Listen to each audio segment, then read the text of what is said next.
your microphones are muted. So, keep that in mind. There is closed captioning available. So if you need that, you'll be able to find that and click on that at the bottom of the screen. Um, we will be using the Q&A during the presentation. So if you have any questions for our speaker, please feel free to put them in there, and we will try to answer all of those questions by the end of the presentation. So just to start out, I would like to introduce our speaker, Ben Person, who is a CFFS EHE alumni. He played football under Coach Tressel, and he is a financial advisor at the Signature Financial Group. So welcome, Ben, and thank you so much for presenting to our group today. Thank you. I appreciate you having me. Can you hear me? Yes. Awesome. Well, I'm excited to really just dive into some of this, and finding key connections is something that I've spent a lot of my career working on and really trying to do as a financial planner. A big part of what we do in our careers is helping people, and you're always looking to build your network in two ways. One is to continue to add and find new clients, and the other way is to add other professionals to your network so that you are able to link in those professionals when people need it. And that can be across a multitude of industries. I've connected with clients and commercial real estate people in the past. I've connected, clients and obviously attorneys and clients and just different deals in the past, just from having known people and been out kind of networking in the community. So when somebody asks me how to do something or what are some things you can do to try to build networks in this scenario, I always start with, well, what's your vision? So if you can go to the next slide, we have a poll question, I believe, and so the question is, who has crafted a vision statement for their life?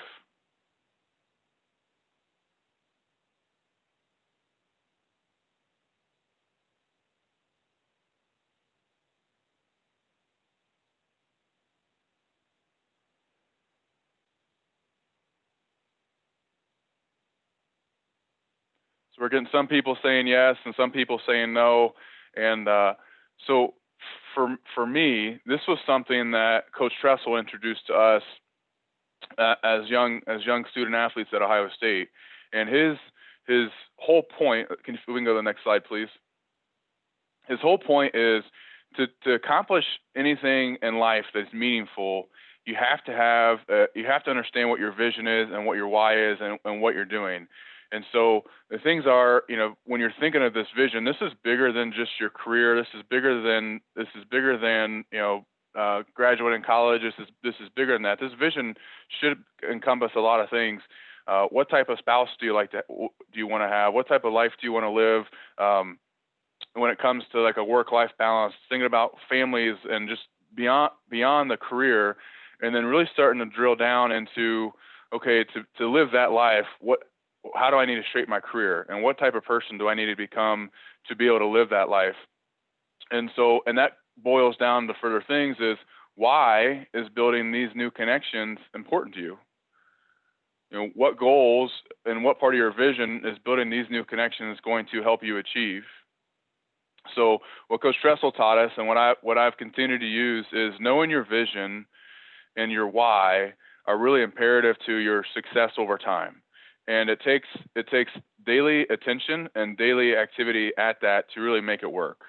So and for me, and I'll give you an example of why it's important to me, is, and I think a lot of people are in the same boat, my kind of just natural demeanor is to avoid, making connections with people I don't know, or to avoid picking up the phone to somebody I don't know, or to avoid sending a LinkedIn message to somebody I don't know.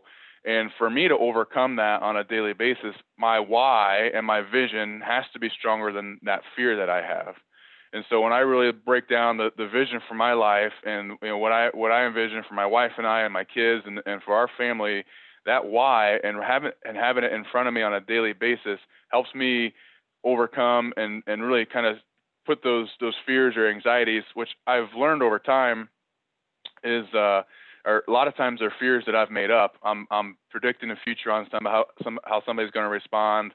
I am automatically just coming to a negative thought or think that they have no reason to talk to me. So for me, and it's a huge part of what we want to do. So if you can go to the next slide, we have another poll question here. So really, just who keeps a current list of specific goals?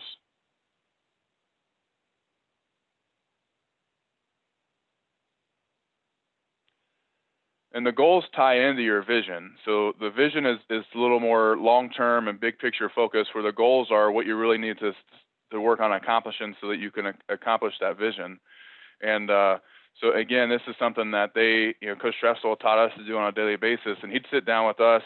We had 12 minutes of quiet time every morning. So as a team, you sat down and had a moment to write, what am I thankful for and grateful for? What are my goals for today? What do I need to accomplish today to keep moving towards that vision that we have, whether it's football related, academic related, or life related? And so those are big things. And then you start to notice over time, by having those small wins, you build your momentum. By just doing the little things you need to do on a daily basis, you build your momentum. So if you can go to the next slide, please. So really, when it comes to building your network, and what we're talking about here is it's important to really define what your goals are in terms of networking, because that will affect your approach, right? So is your goal to just get to know and meet a lot of people with and just kind of being known, but not really having a specific agenda with some of those relationships? Is your goal to find a job? Is your goal to get new clients? Are you trying to build industry relationships? Are you trying to expand, once you're in a company or organization, are you trying to expand your relationship with those organizations?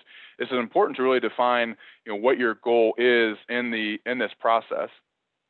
So I thought next thing we do is just talk a little bit about the opportunity and where you are in your life and the places to kind of start to work. So the first thing I think that I really want to just paint a picture of, and what my experience has been, is people want to help. And so if you're willing to put forth the effort to ask people to grab coffee, to ask people to chat on the phone, to ask people, to have a Zoom meeting, more people than not are willing and wanting to help. And we'll talk about this later, but when you position things, asking people for their advice and really trying to learn from them and learn from their experiences, people jump at it. And people love to talk about themselves and what they've done and their success.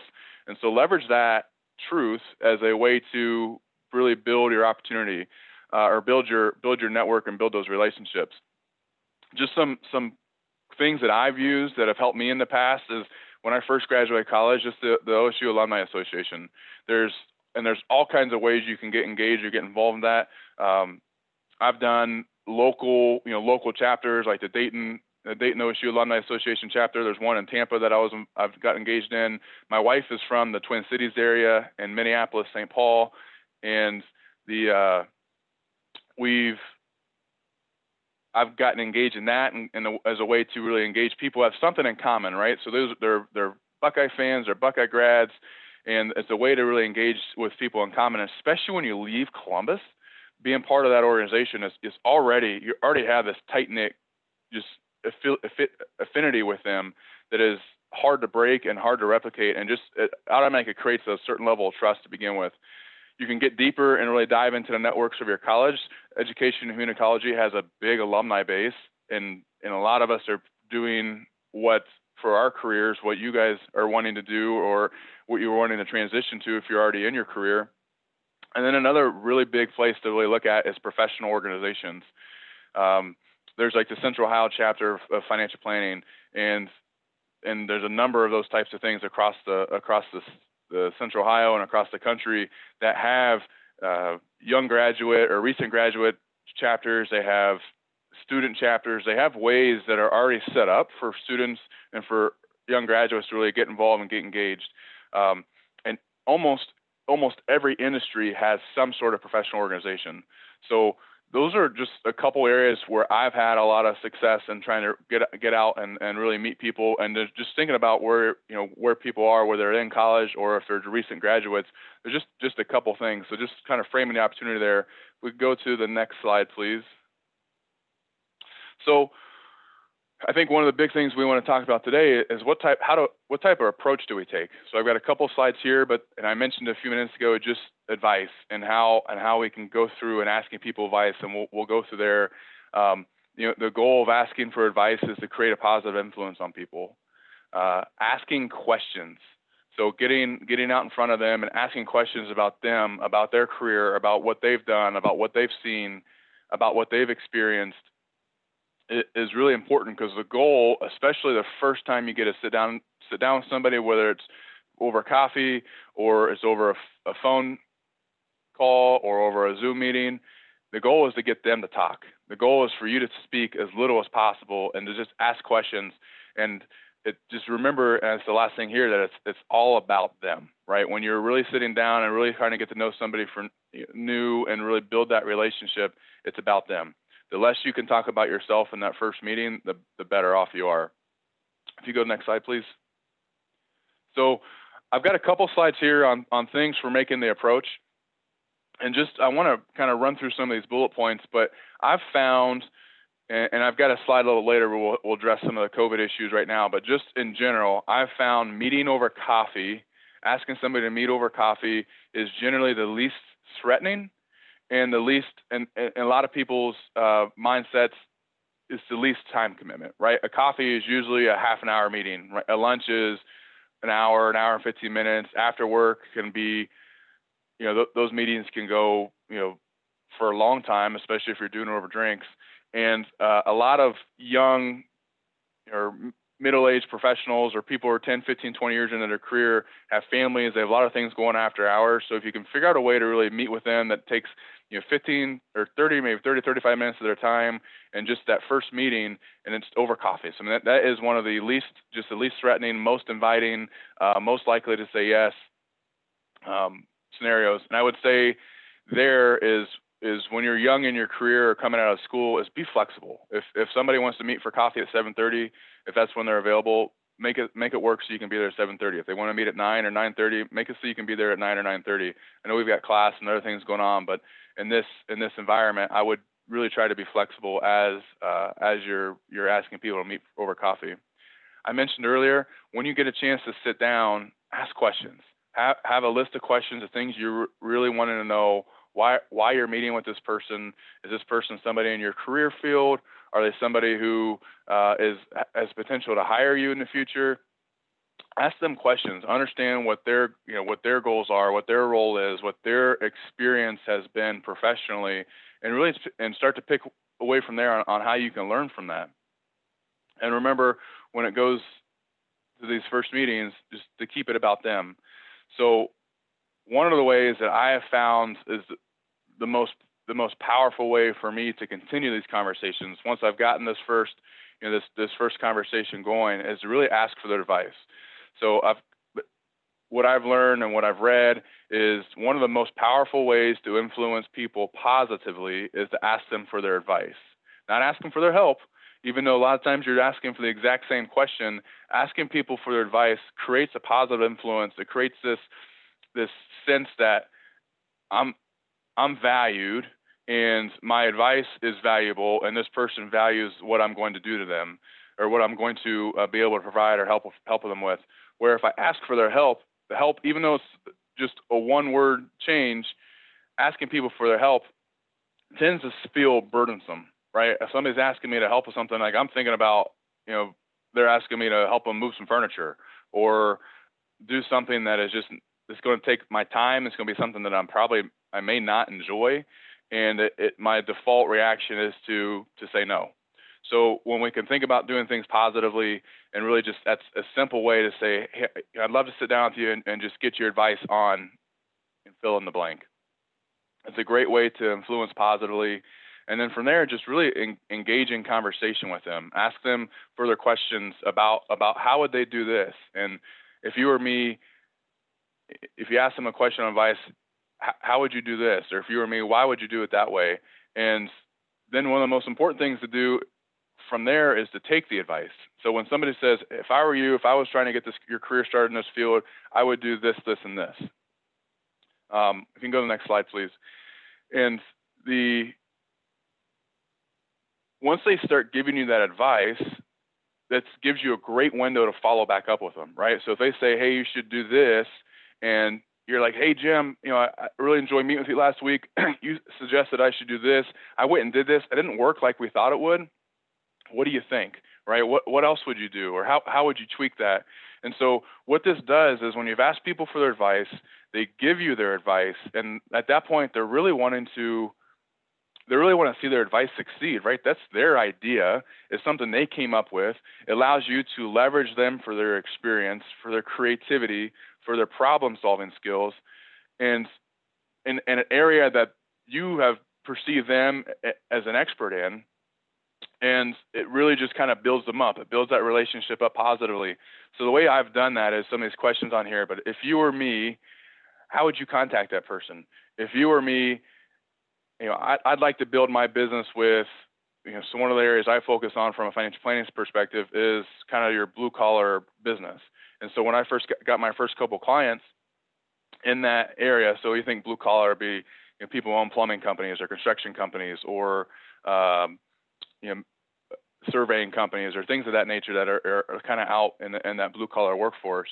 And as I build a couple clients, I sit down with people and say, hey, I'm really trying to build my clients with people like you, and then give them an example of what I mean by people like them. And if you were me, how would you do that? And they come up with all kinds of ideas that I would never think about as not being part of that industry or not being part of that. And it really helps to come up with, just develop an action plan on ways to attack it. And so those questions can be about anything. They can be about, hey, I'm trying to build my network in this career or this company because this is where I want to work. If you were me, how would you do that? And they're going to come up with ideas. They're going to suggest things to you. A lot of times where it comes down to is you should get in touch with this person, right? So now they're trying to make an introduction in a way or suggest you reach out to another person. And it's important to say, okay, well, if you were me, how would you contact that person? And eventually, a lot of times that turns into they either give you their phone number, they'll send a joint email, they'll do something that allows and engages the conversation with that next person. And you've already started to build this trust and this relationship with person one. And if they introduce you to person two, there's already a trust built and established because they are being introduced to you by somebody. And I mentioned earlier, once they've given you their advice, you got to take them up on it. If you really want to engage in them in conversation again and do those things, you got to at least try what they said. And like I said, people want to see their advice, their ideas succeed. And then it's just kind of, it's following up again, and really just kind of peppering those things as when you find a relationship that you think can be helpful. Next slide, please. So when it comes to COVID and this kind of approach we're talking about, understand, I think the first thing that's important to do is just, what are you comfortable doing? Are you comfortable meeting people, some people face to face, maybe if you could meet coffee outside or lunch on a patio, or are you comfortable meeting somebody inside right now? So understand what you're comfortable doing. And as you're approaching and asking people, hey, I'd love to have a chance to get your advice on building my career or building my connections here at Nationwide or whatever that is, ask them, are you comfortable meeting over coffee, or would you prefer to do a phone call or Zoom? Just ask and really kind of see what they're doing. Or you can say, hey, I'm not comfortable yet meeting in person. Would you be willing to do a Zoom meeting or do a phone call? And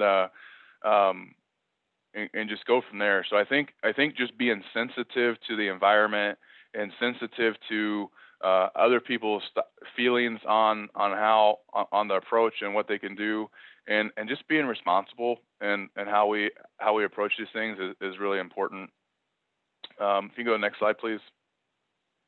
So I think we've talked a little bit about the approach and the ways that I would really engage with people. Again, that's how can you influence them positively? The number one way to do that is by asking for their advice. So now it's, where do we start? And I think one of the best places to start is professional organizations. If you're trying to build your career or your network or your connections in a specific industry, in a specific organization. There's thousands of professional organizations out there, and they are ripe with programs to help college students, to help interns, to help young professionals really build and grow in these industries. And there's a ton of them in the area. And so it's a great Google search. I'm sure, there's resources out there that have a lot of these things listed. As you're looking on people's LinkedIn pages, you'll probably see some of these organizations or groups that they're a part of. And so there's a lot of ways to look at that. We talked earlier, but I would hands down start with a college alumni from education and community.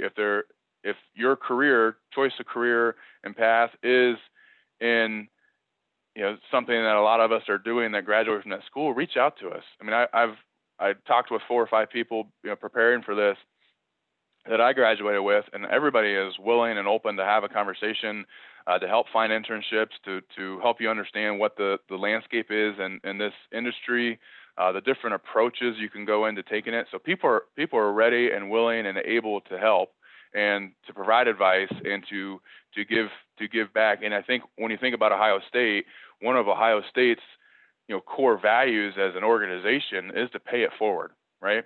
So leverage that ability to reach out to people who are 10 or 15 or 20 years into their career and ask them for their advice. And it's people are going to say yes. You'll get a few no's, but most people are going to say, yeah, let's meet over coffee or let's do that Zoom. And so you got your college alumni, your OSU alumni. One of the hands down best places to meet people, to build connections, and to do something you really care about are for nonprofits and charities. So I've got a handful of examples, but one that I'm really passionate about and involved in is called the Second and Seven Foundation. It was started by 3 guys who played football at Ohio State in the 90s, and their goal was to read and provide books for second graders in 7 elementary schools in Columbus, Ohio. Last year, they were able to provide books to over 40 or 45,000 kids across the country and read in hundreds of elementary schools. And so their vision to build and grow this, to fight illiteracy has grown across almost half the country at this point. And my involvement and engagement in that over the last 15 years, I got involved in it in 2004, so it's 15 or 16 years. I've seen and helped it grow exponentially, and it's a way to meet people who care about the same things that you care about.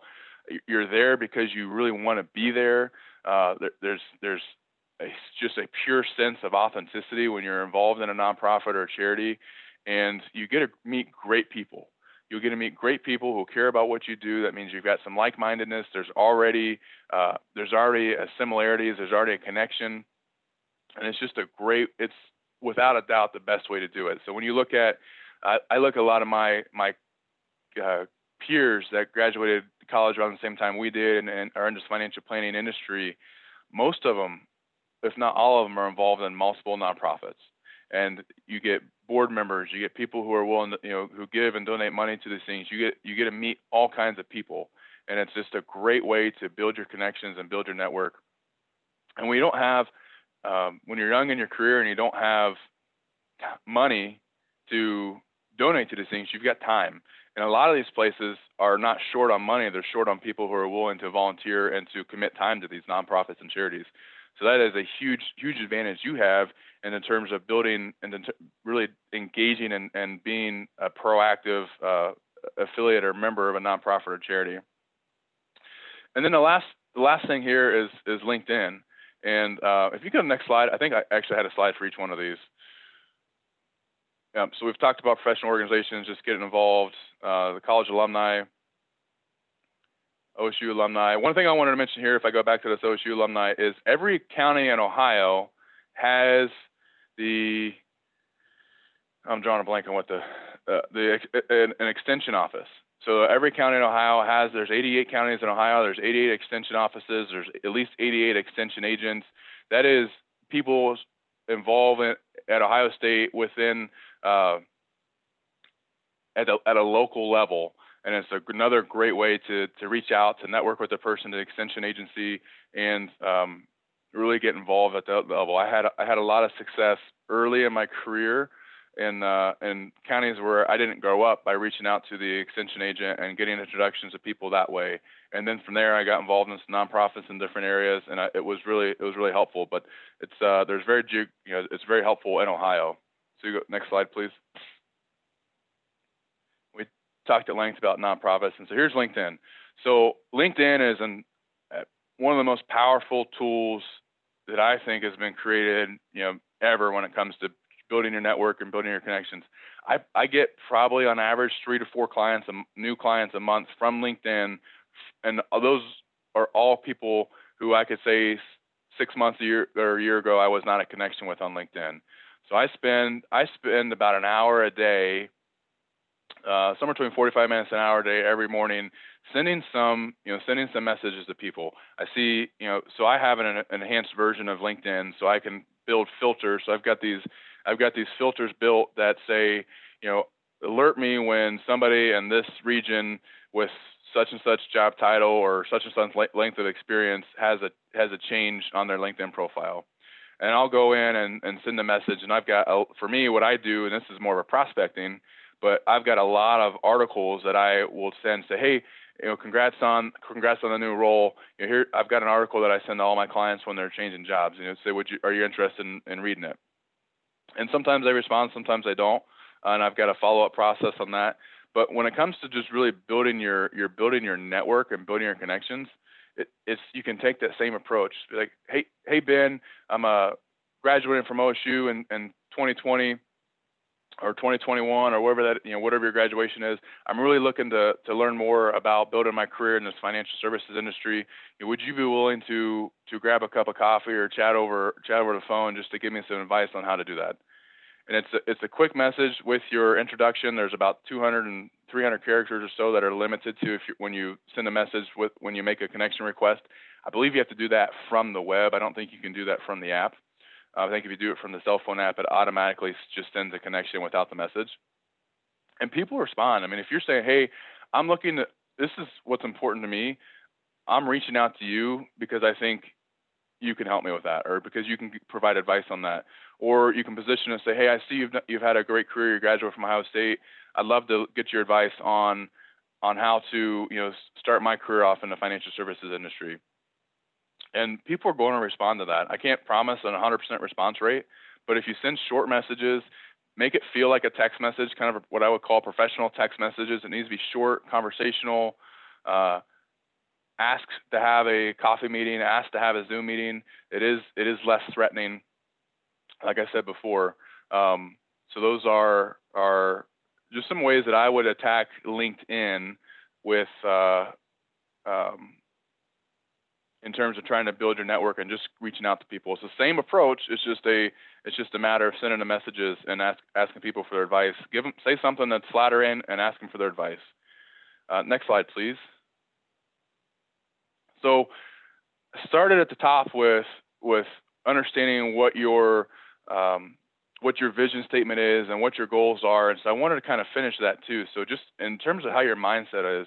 And so again, for me personally, doing some of these things is uncomfortable at best and fearful for me at times at worst. And if I don't keep my vision and my goals front and center on what I'm trying to accomplish, then I avoid doing things that make me feel uncomfortable or fearful.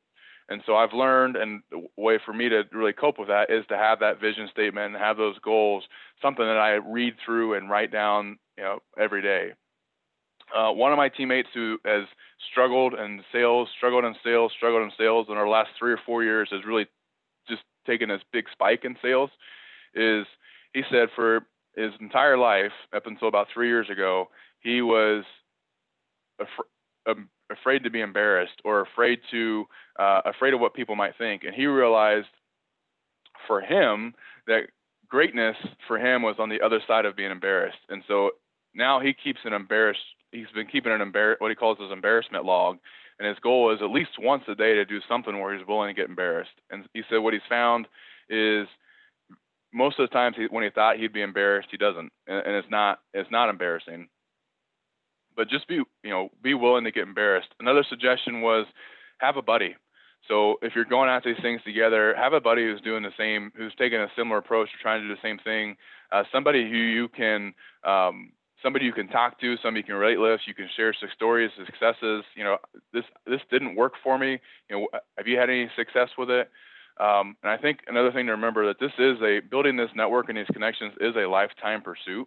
So just because you have a conversation with somebody, I wouldn't expect overnight success. And then, what's really, really important here is to own it. There's nobody else who's going to do this for you. It's not something a classmate can do for you. It's not something a family member or a friend. You've got to own it. And people will be willing to give their advice. People will be willing to help if you go out and ask for it. Something that one of my first bosses said to me when I was at Merrill Lynch, he goes, and so the Merrill Lynch culture at the time was you hire 30 or 40, potential advisors. They go into the training program, and we get, at the end of the 12 or 18 months, there's probably going to be 2 or 3 of them that survive and are still there. And he would say, and I think it's really true, is everyone in that room knew what they needed to do to succeed. It was taught to us, the tools were given to us, but very few of us would actually do it. And when it comes to building your networks and building your connections, I think most of us know what to do. It's just being willing to do it. And it comes down to that mindset and having your vision, your goals on why you're going to do that, and that being more powerful than a reason why not. So there's 2 more slides here. If you go to the next one, please. So this is the leaders are readers is the saying from that 2nd and 7th foundation that I mentioned a few minutes ago, that I've been involved with since 2004. And so I thought I'd suggest a few books that I think are easy to read, that just give you some context on how to approach networking, how to approach people, and how to just approach kind of your daily thing. I think one of the first things to remember is if you read about 20 minutes a day, you're going to finish roughly 10 books or so a year. So it's not a huge time commitment on a daily basis to really just focus on doing things that are making you better. Something that I was challenged to do about 3 years ago was to stop listening to the radio in the car. And so when I'm in the car driving to and from the office, I either am engaging in conversation with the people who are in the car with me, or I'm listening I use Audible. And so I'm listening to the books that I'm also reading at home. And so that 40 minutes or 45 minutes a day I spend in a car is helping to build me up and helping me to develop into the person that I'm trying to become with my vision statement. And it's a really powerful way to do that. So now if I'm reading 20 minutes a day and I'm listening to books 40 or 45 minutes a day, I'm an hour in. So that means for me, I finish somewhere between 2.5 and 3 books a month. So I'm on pace to do about 30 books a year, and it's enlightening just over time how much that stuff really adds to you. So some books that I would recommend. One is a really easy read. It's called Mr. Schmooze. It's by Richard Abraham, and it's really about how to build connections. And it's kind of a fable, so it's a story. It's easy to read, but it's a really cool way that a guy uses his connections to really build his influence and build how he's able to help people. The Compound Effect by Darren Hardy. This compound effect is really about just how your daily habits, your daily activities have a major impact over time. A couple, just quick scenarios would be, one of them is the 20 minutes a day, get you 10 books or so a year. It's 125 calories a day. If you overeat by 125 calories a day over 3 years, you're going to add 33 pounds. Or if you on the other side of that, if you undereat by 125 calories, you have potential to lose 33 pounds. So the book is about how you can build habits and build your vision and build your goals and really break it down to a daily level where you're doing the activities on a daily basis to accomplish that. How to Win Friends and Influence People by Dale Carnegie is an old book, but it's been around forever. It's heavily read. It's a great book, again, in terms of the mindset and things you need to do to try to build your network and build your connections. I think one of my favorite books that Coach Tressel had us read is called Talent is Never Enough. I just read it again last year, but he goes through about 21 or 23 things that don't take talent. And the whole point of that book is there's so many people who are really talented, but don't do the little things in life to really succeed. and it's just a really powerful book. And so if I'd read that, and if you can read anything else by John Maxwell, he's a good business author. And the last one I think is I would recommend reading is this book called Influence. You know, I would say it's a little bit more science-based or textbook-based in a way. It is a book that we were read in grad school for a class, but it is really a really kind of scientific way to how what you do creates influence, whether it's positive influence or negative influence on people. And it's important to just really understand that as you try to build your network. And then the last thing I have on here is there's a video that we'll send a link to at the end, but I just wanted to take 2 minutes and kind of just give the gist of this video. So it's a 6-minute video of Will Smith talking about dealing with fear. And he says, over the last 3 or 4 years, it's been something that's been heavy on his mind and really, really having to work through. And it really came down to, it started with, they were out one night and all the guys he was with decided they were going to go start skydiving the next day. He said he got back to the room and was like, everybody's like, yeah, that's a great idea, let's do it. And they get in there and they just don't, he's like nervous about it, nervous, like, I can't believe we committed this, we're going to do it. He gets up the next morning, can't sleep, can't eat breakfast, he's sick to his stomach. And eventually they finally, they get on the plane, nobody has said a word because everybody kind of feels the same. And finally they jump out of the plane. And he said that it was just pure fear that was followed up by pure bliss. And he said it was the best experience of his life. And he said what he's learned from it and what he's really been challenged from over the last couple of years is most of the time the best things in life are just on the other side of whatever you're afraid of or whatever your fear. And so if you can work on expanding your comfort zone and getting outside of the comfort zone, and I know for a lot of people doing these activities to really kind of build your network is outside of our comfort zones. And this video I just think is really kind of a good summary of what we talked about here and why it's important to do it. So that's all I have for our presentation here. I think I know there was a couple questions that came in. Yeah, let me, so Ben, thanks. We have a few questions here, and if you have any more questions, please put them in the Q&A box and we'll get to them. Here's one that came in. What are your recommendations for authentically meeting new professional contacts virtually? I would, right now the way to do it virtually is most likely going to be started on LinkedIn. If they have their contact information, there's very few people who are picking up the phone and making phone calls today. So there's contact information on their LinkedIn profile to reach out. And again, it's being truthful, it's being honest, and it's really doing the things that are going to create some influence on them positively, right? So it's still that, hey, Nancy, I know you've built a great career working here at the college. I'd love to get some advice on how I could, start my career there. And leave the voicemail, send the message through LinkedIn.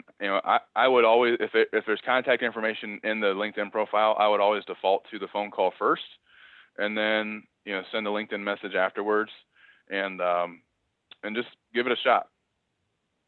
Okay, here's another one. What type of tips do you have to grab someone's attention with like a cold call or a cold outreach? So there's two ways I think about that. One, if it's building connections or building network, I'd start with the phone call and leaving a voicemail or getting them on the phone, and just doing that. I think any way you can really try to reach out and make the contact. The secret sauce is doing it. It isn't really what you say or how you go about it. I mean, once you start the conversation, again, being able to do things that are going to have some positive influence, have a big impact. But the secret sauce to getting things started is just to do it. And that makes you stand out because most people aren't.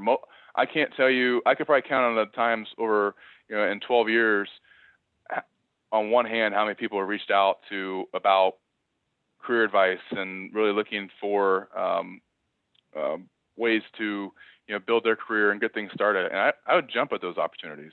And I know a lot of other professionals would do the same. Okay. Here's another one. How do you maintain your professional relationships?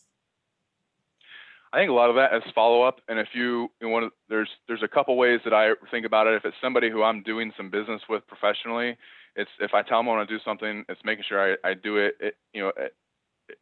Make sure we get it, we get it done and do it.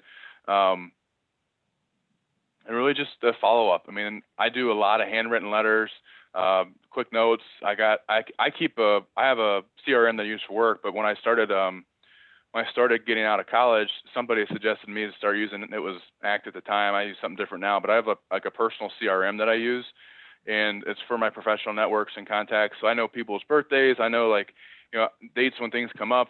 I know where we met, what was our first conversation.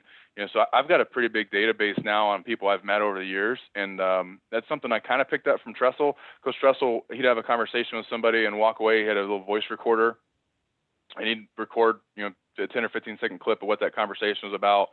It dictated to his administrative assistant, and she would keep track of all that kind of stuff. And it blew my mind because he'd meet somebody 6 months later or 9 months later or a year later, had never had a conversation with about it, but because he had that stuff recorded and would go back and review those things, he would remember somebody's name and he would remember what they talked about. But he was very intentional about doing that. So I started doing that just with a kind of a personal CRM.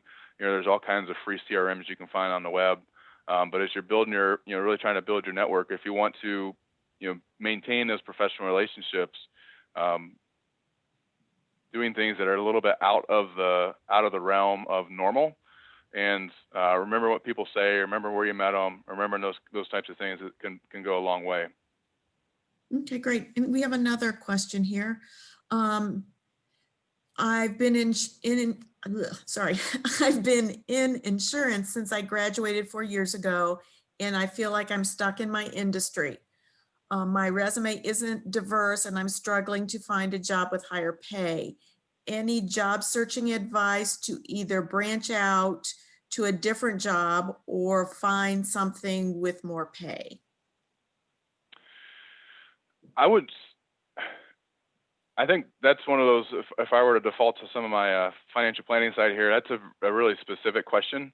And I'd be happy to have a conversation with somebody if you wanted to reach out to me and have some of those things. I think, I think there are some things that we can look at doing. I'm a believer in leveraging. There's a ton of companies out there now that will help you reposition what you've done from a career-wise. At 4 years in, you're certainly not stuck, but I understand where that feeling comes from. And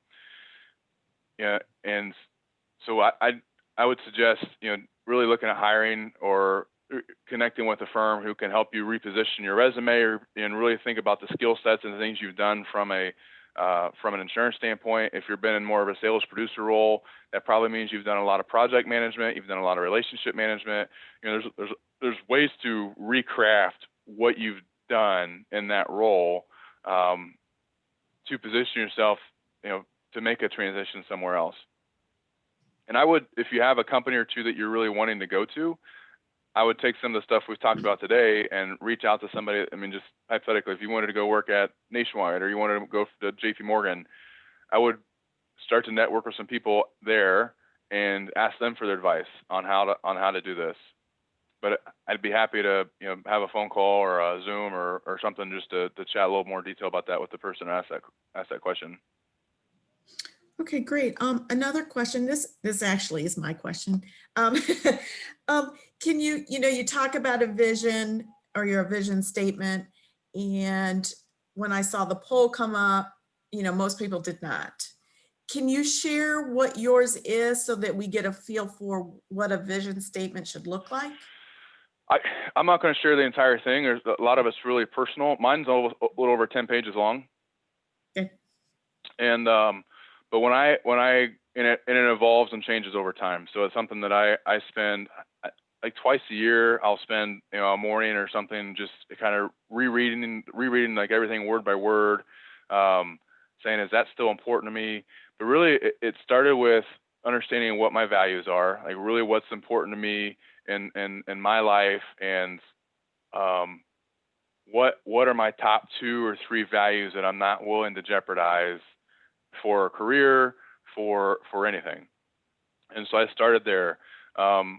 My, at one point in time, my vision statement included what I was looking for in a wife, and the type of family I really was hoping to have. And this was before I had met my wife, but I had a couple pages that really described the type of woman that I wanted to be married to.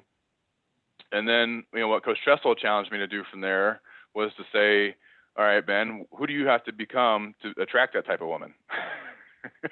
And so it still kind of flipped it back to me on saying, what do I have to do to develop and build myself to be the type of person that, this type of person to be attracted to.